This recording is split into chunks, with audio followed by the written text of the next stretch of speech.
Okay, right off the bat, the movie isn't that bad. Like, I know that my friends and everyone I know are going to crucify me for saying this, but The Marvels is not that bad of a movie. At least not as bad as I was expecting it to be. Hell, I'd say it was good enough to where I'd even watch it again. It's simple as that, man. And I'm doing a different intro today, right, than the usual Faith Family stuff, because this is going to be a different type of review than I usually do. We're going to break this down into 5 segments because that'll be the easiest and most coherent ways to express my thoughts on the film. So, first off, we're going to do an overview, what exactly my general opinion is. Then we're going to talk about the good stuff. Then we're going to talk about the bad stuff. Then we're going to talk about the stupid stuff. Then after that, we're going to talk about what this means going forward for the MCU, which is where that's probably going to be the most negative part of this video. So I don't know if the tone of that is going to be more on me or the film or the overall MCU fan base and cultural zeitgeist in general. But first off, let's do an overview. Now, my general opinion on the movie, like I said, it wasn't that bad. I was expecting it to be honest. I wasn't expecting it to be the worst movie I've ever seen. I was really just expecting it to be cringe, with like tons of pandering moments and I guess woke a little bit. But I watched it, man, and there were a few cringe moments, but overall, it was just like I had a decent time watching it, man. There was some corny humor, like the overused MCU humor, like so that just happened, and then Captain Marvel at one point said, "It's over, Darbin," like she was in some sort of Cartoon Network superhero show. It was very trite, but overall, man, even though the writing and the story and the pacing wasn't great, and there were a few stupid scenes and really bizarre editing choices that make it seem like the movie was unfinished. Overall, as one cohesive package, I think that the director Nia DaCosta, she did, I guess, a decent job in making the movie at least watchable. It was either Nia DaCosta or the editors. I have no idea. I just know that the Marvel executives, they kept this from being a great movie, because somewhere in the Marvels there is a good movie, perhaps even a great movie. This would easily be A or B tier if they didn't make baffling choices, like they just go to a musical planet for no reason, and they just start singing. Everybody starts singing, but then they just drop it after a while. Like, what was that about? That's not an interesting set piece if you're just gonna do it for like 5 minutes and then never bring it up again. And there's this whole, I guess, drama that's going on with Captain Marvel and Photon, aka Monica Rambeau, the character they refused to call Photon in the movie. I have no idea why. That's her name in the comics. We had Captain Marvel and Photon. They're arguing because Captain Marvel wasn't there for her when she came back after the blip, and so the way they portray this is through, it's like a mind meld thing, like a Vulcan mind meld. So it's all three Marvels, and they're all in a mind meld together, and they can see each other's memories, and this is the climax of the drama between them. It's Captain Marvel is talking to Maria Rambeau, her old friend and Photon's mother, and Maria says that she wants Captain Marvel to take care of her daughter, which is a promise that Captain Marvel never really followed through on. So I mean, that there is an interesting setup for drama there. That could have been really interesting, And Captain Marvel's motivations at the end for not visiting Photon or Monica, I can absolutely believe that. That seems like somewhat realistic to reality, even though they're superheroes. So that could have been a well written drama subplot, but the way they executed with the mind meld, it's so stupid. There was a better way to do that. But all in all, the movie it's not bad. I mean, you go to the theater, you might feel like you wasted your money, but you also might enjoy it. I'd say it wasn't particularly bad. I'd probably watch it again. It's not the worst MCU movie. It just suffers from like the poor production quality. Like some of the VFX isn't convincing, but overall it is a solid yet very flawed film. So if that's what you came for, then you can head out. But I do want to delve deeper into the movie. And first, I want to talk about the good stuff. Now, I will say all the actors did a pretty decent job. Nobody gave an unconvincing performance. Just the issue, they were given like garbage material to actually act out. So you have quite a few unnatural and corny and stupid lines and scenes. But overall, the actors did pretty well. The VFX it's not great, but I mean, there are a few moments where you're like, oh, okay, this is obviously a visual effect, but it didn't take me out of the movie too much. I mean, they did the best they could. I mean, the movie. I think the biggest issue with the movie is that it feels empty. It's like this giant scale. You go to like multiple different planets, and you're on the Saber space station, and you're on Earth. You're falling through the sky. A ton of interesting set pieces, but it all just feels sort of empty. And I don't really know if that's an issue with the Marvels. I feel like that was an issue with a lot of the other MCU movies they filmed during COVID. But overall, man, the VFX isn't that bad. It's not like Quantumania level bad. And one thing I do have to praise is the action. The action is really, really good in this movie. I'll definitely praise that. It's not the best we've seen in the MCU. That crown still goes to Shang-Chi and multiple other much better movies. But the action in the Marvels is pretty good. It's very good. The action isn't just punch, then cut, punch, then cut, so you can barely understand what's happening. No, the Marvels, they actually take good care to do like these one-er camera shots where the characters are fighting and you can see every punch land, and there's continuity within the shots. The action was done very well. I saw a review that was praising the action. I'm like, yeah, it can't be that good. No, it was pretty good because they didn't just do shot, punch, which is what they did in Secret Invasion and Winter Soldier and so many other MCU projects. So I'm glad to see the Marvels kind of bucks that trend. And another thing, too, that I'll praise is the story because they do not waste any time. Now, that doesn't take away from the fact that the story is overall pretty weak and the pacing is kind of bad and the movie kind of has no real ending because it sort of extends into the post-credit scene. It's really dumb because the Young Avengers tease, that should have been a post-credit scene, and you should have saved Beast for the end of the credits, but I digress. But the movie is only about an hour and 40 minutes long, which makes me very, very happy because there's so many MCU movies. They just waste so much time for no reason. But yeah, man, I think that basically sums up the good things about the Marvels, even though I sprinkled quite a bit of negative stuff in there. All right, now let's talk about some of the bad things in this movie. The editing is not great. There are a few bizarre cuts. Specifically, there's one scene where, like, Nick Fury, he yells something and it just immediately cuts. There's no room to breathe. There's no other dialogue. Super, super bizarre stuff. And at the beginning of the movie, it actually opens up with the villain finding one of the bracelets. I don't know what they're called. Kamala Khan has one of them, but she finds one of the bracelets and then she puts it on to gain ultimate power. And then it cuts to Jersey City, with Miss Marvel. I'm like, oh, okay, that's a decent enough continuity thing. So then Miss Marvel, all of a sudden, she's teleported away because the power swapping thing starts. So I'm like, oh, okay, so we're gonna get into this aspect of the film pretty early. And then you get a title card that says earlier that day.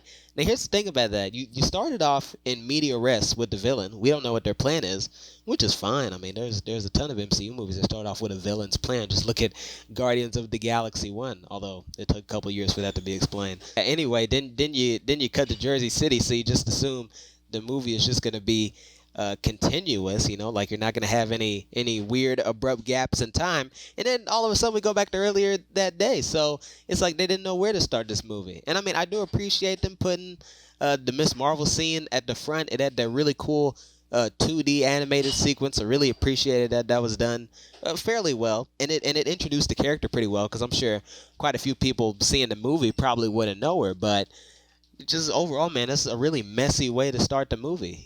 There's three different points where the movie could start. That's not a sign of a good movie. And I may as well talk about that. The ending is a non-ending. I think the perfect place to end this movie would have been when Captain Marvel and Miss Marvel were sitting in the Cessna, talking about how they missed Monica, and then they just have to go ahead and add in this stupid line about, actually, I think it's time that we add more Avengers. I know I did a PNG tuber voice, but that's basically how it went. And so they cut to Kate Bishop. They cut to Kate Bishop, a character from a Disney Plus show that nobody knows about. And look, the reason why I haven't complained about, Photon and Miss Marvel being from Disney Plus shows is because they actually introduced them pretty well into the movie. It's like Photon, I watched WandaVision. I still don't understand how she got her powers, but it's pretty clear what her powers are. So I don't care. I don't give a damn, okay? Miss Marvel, they had the perfect introduction for her. They just placed it at the wrong time in the movie. But either way, I know who they are. They're Disney Plus characters. I know who they are. It's not like I need to be introduced to them. It's not like I need to be introduced to Nick Fury. But Kate Bishop, a character that's been in like a Disney Plus miniseries that nobody really watched. Well, that's not fair to say nobody. It's like not a lot of people watched it. But it's like I don't know who this is. I have no attachment to this character. So when I see her and you're trying to do like an introduction to where you're having pauses for the audience to like clap and cheer, It's like I don't know who this is, bro. I'm about as casual of an MCU fan as it gets. Okay, I don't know who this is. I know she has like Hawkeye's powers, but when you do a Young Avengers tease, you gotta make it something big. You gotta. How about you actually meet up with some other Avengers, or I guess quote unquote Avengers, like maybe Shang Chi. And you know what else about Shang-Chi? There was a little thing in his movie about these bracelets that his dad wore that were passed down onto him that give him superpowers. And the Marvels is about bracelets used as a MacGuffin by the villain and by the hero. So why would you not make that connection? Why are you trying to exclude Shang-Chi from everything when people actually like that character? When the movie made like 200 million at the domestic box office during the middle of the friggin' Delta variant, when it made more than Eternals and Black Widow. What are they doing? What are they doing, man? That's the bigger issue with this movie. The script is not good. This is not a strong script, nor is it necessarily a really strong story. I mean, first off, the pacing is honestly completely out of whack. The pacing is incredibly bizarre because it's so fast paced and characters get to places so fast, and it's like no time passes. It's like Miss Marvel is switching with Captain Marvel already. Okay, so then Nick Fury and Photon, they go down to meet the cons, because the switching situation is going on, and it's like it just happens instantly. It doesn't feel natural. And don't get me wrong, I will get the writer some credit. There is some clever stuff in the story, like the Flurkin babies and how they set it up earlier because the I guess the main Flurkin cat or goose or whatever, she kept like eating random things around the office, and so later on in the movie, a plot point is that Goose is pregnant and has kittens, and they need the kittens to eat all the crew members. I thought, hey, that's pretty clever. That's a pretty interesting way to evacuate the station. I thought that was pretty cool. But other than that, man, like I said earlier, the musical sequence that's unnecessary. Darbin's plan, it's kind of silly, and the way they kind of resolve it with Captain Marvel just fixing everything in the end, it's kind of bizarre. And I feel like Monica's sacrifice was kind of, I don't know if it was really necessary. I think that was a better way to write that, to where you could just keep the Monica or Photon within the main Marvel universe. I don't understand why she has to be transported to a universe that's like X-Men adjacent. Because sure, Photon slash Monica in this movie is basically just a sassy black woman stereotype. She's like, girl, no, you didn't, or some dumb stereotypical.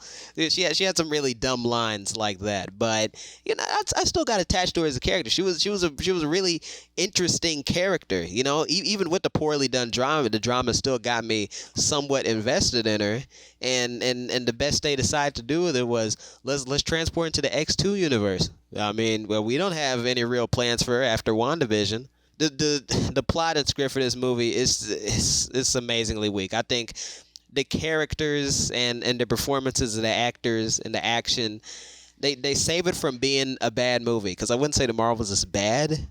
There were just a lot of missed opportunities. All right, now let's talk about some of the stupid stuff. And essentially, when I say stupid here, I mean the really, really bad, egregious stuff that I feel like for the most part, is less the fault of the movie and more the fault of the dreadful state of the MCU. So first off, let's talk about the villain, Darbin. There's a reason I haven't really mentioned the villain to this point. It's because the villain is basically a non-entity. She is not an interesting character. Her whole thing is stupid. I mean, I think they were trying to make an allusion to like Ronan the Conqueror, whatever the hell his name was, from Guardians of the Galaxy 1, who probably has to be the weakest villain of the Guardians sub-series. So I don't know why you would try to call back to him in the Marvels, a movie whose marketing campaign shifted from fun, quirky MCU movie to basically reminding you of older, much better movies. Guardians of the Galaxy 1, in terms of its villain, is not an older, much better movie because its villain was trash. It's ridiculous, man. Darbin is not threatening. She looks like a normal woman. She honestly does. She looks like a normal woman in silly clothes. She's got her minion. She's got her silly James Bond ass plan. She just didn't work for me. And the actress playing her, she's doing the best she can, but they gave her crappy material. So really, how can I fault her for something that the writers didn't even bother to do? It feels more like they wanted to focus on having particular set pieces and particular character moments that honestly weren't even executed that well for the most part. They wanted to have that instead of building a compelling villain, when really they should have been doing all that at once. A good writer can balance everything in a story and make it engaging. In the Marvels, in terms of his villain, they didn't even try. And look, another stupid thing that I specifically want to point out is the musical scene on the water planet. That was completely unnecessary. There's a lot I could say about that particular scene, but it's unnecessary. It didn't need to be in the movie. I don't even understand why it is. It was just kind of silly to me. They were just being a bunch of silly billies. It wasn't really entertaining. Just sort of cringe. So I guess whenever I rewatch the movie, I'm gonna have to get like a piece of bark from the nearest tree and like bite down on it as I'm watching it, just because it's so cringeworthy. Nah, that wasn't a great scene, and I hate to say this, I don't want to be stereotypical, but I feel like that was included there for women in the audience. Which, I mean, there's nothing wrong with putting stuff like that in for women audiences. There's absolutely nothing wrong with that, man. Women should be represented more in Hollywood, for real. But here's my thing. Based on the opening weekend numbers, The Marvels is looking to be a primarily male film. So if it wasn't, majority women that were going to see this movie, then when they see the musical scene, it's largely going to fall flat. Now, I'm sure that there are some men who appreciate musicals. I'm not really one of them. I'm not the biggest fan of musicals. I mean, I'll watch them, but I don't watch them because they're musicals, and I don't actively seek them out. So when you put something like that in the Marvels in a movie that's, I mean, it was always pretty clear this is going to be male oriented. It's just gonna fall flat with your target audience, man. That's something they really should have kept in mind when writing this. But I think that basically wraps it up for the stupid stuff. Let's talk about what this means going forward for the MCU. Now, based on the box office numbers and my personal predictions, I predicted this movie would make at most 500 million, likely to be in the 300 million range, probably as low as in the 200 million range, which would be catastrophic. And yeah, I think my suspicions are pretty much confirmed. This movie is not doing very well at the box office. The Thursday preview numbers are bad, and it's probably going to have a bad internal multiplier, even though reception for general audiences in the U.S. at this point is like, it has like 83% verified audience on Rotten Tomatoes. So it's like a 3 out of 5 with domestic audiences. And word of mouth is going to be critical for this film because the opening is done.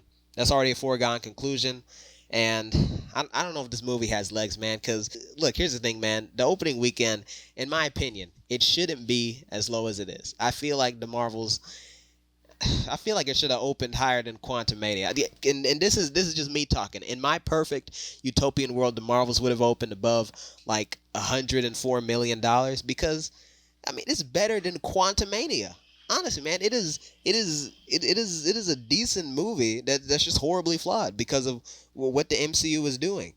I mean, sure, there were a few cringe moments, but I look past that. It was just a decent MCU movie. Pretty about as average as you get, maybe a little bit below average because of all the quality control issues that Marvel has, where they just put out dog shit that looks like a CBS television special. It's not that bad. It doesn't deserve the trouncing that it's going to get.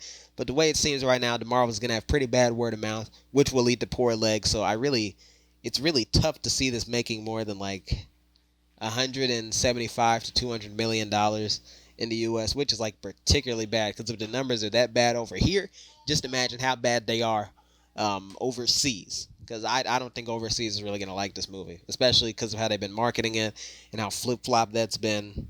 And I don't think they're going to appreciate the quirky humor, which, I mean, it was occasionally. But overall, I don't think it's the kind of humor that's going to necessarily land with overseas audiences, which is a shame. I don't think the Marvel should be, flogged as much as it's going to be. But that's life, man. Life isn't necessarily fair. Yeah, but overall, man, delving deeper into my point about what this means for the MCU, my personal prediction is that Miss Marvel as a show is basically done. And Captain Marvel, I think Brie Larson is done, man. She's already gotten so much hate, so much grief online for having the audacity to play this character. Because I really don't understand what she did wrong, but people really do seem to hate her. And I don't think she wants to deal with that much longer. I think she's pretty much done with the character. Either way, man, I feel like that's basically it. I'm just rambling at this point. That's been my review of The Marvels. Verdict, it's not that bad. and I've been talking for 32 minutes about it. So, oh boy, man, this is gonna be fun to edit, but I want to get it out tonight because I know my friends they're gonna hate me for this, but I gotta speak on what I believe, man. I gotta stand up for my values. Stay tuned for more diecast content, and this will hopefully be the last Marvels video I make because I know that they get decent views, but I'm just so tired of talking about this movie, man. And it's not even that bad. I got nothing to say. There's not even gonna be a PNG Tuber video because that's how little of a shit I give at this point. It's a decent movie. I'm not gonna drag his name through the mud when it doesn't even really deserve it, and I don't like it enough to come up with something to hate about it. So there you go. Either way, man, take care. Go with God, and as always, keep on having fun.